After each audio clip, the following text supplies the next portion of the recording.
আসসালামু আলাইকুম প্রিয় ব্রাজিল ফুটবল ফ্যান্স। দর্শক, আপনারা সকলে জানেন আগামী মাসের 20 তারিখ থেকে কিন্তু কোপা আমেরিকার মতো একটা মেজর টুর্নামেন্ট মাঠে গড়াতে চলেছে এবং তার আগে কিন্তু সবগুলো দল প্রস্তুতি সেরে নিচ্ছে এবং ইতিমধ্যেই কিন্তু ব্রাজিলের কোচ ডরিভাল জুনিয়র তিনি কিন্তু 23 সদস্যের একটি স্কোয়াড ঘোষণা করে দিয়েছে। পরবর্তীতে কনমেবল সিদ্ধান্ত নিয়েছে এটা 23 সদস্য নয় 26 সদস্যের স্কোয়াড গঠন করতে বলা হবে। হয়তো ব্রাজিলের কোচ ডরিভাল জুনিয়রের হাতে এখনও কিন্তু বেশ 3টি অপশন আছে, 3জন প্লেয়ারকে অ্যাড করতে পারবেন তিনি।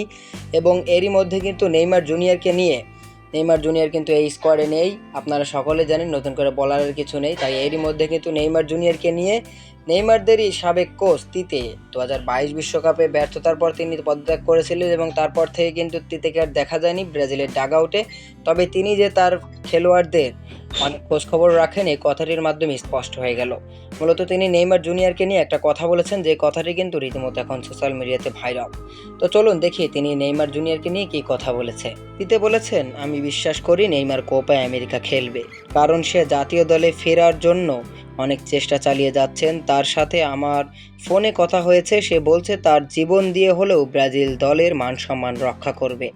মূলত এমন একটা কথা নেইমার জুনিয়রকে নিয়ে বলেছেন তিতে, তাও আবার গণমাধ্যমে। ব্রাজিলের সংবাদ মাধ্যম এইভাবেই কিন্তু কথাটা প্রচার করেছে। তো দর্শক, আপনার কি মনে হয় নেইমার জুনিয়র কি শেষ পর্যন্ত কোপা আমেরিকার স্কোয়াডে যুক্ত হতে পারবে? নানা বাধা বিপত্তি কাটিয়ে কি নেইমার জুনিয়র আবারও মাঠে নামতে পারবে ওই বিখ্যাত হলুদ জার্সিতে?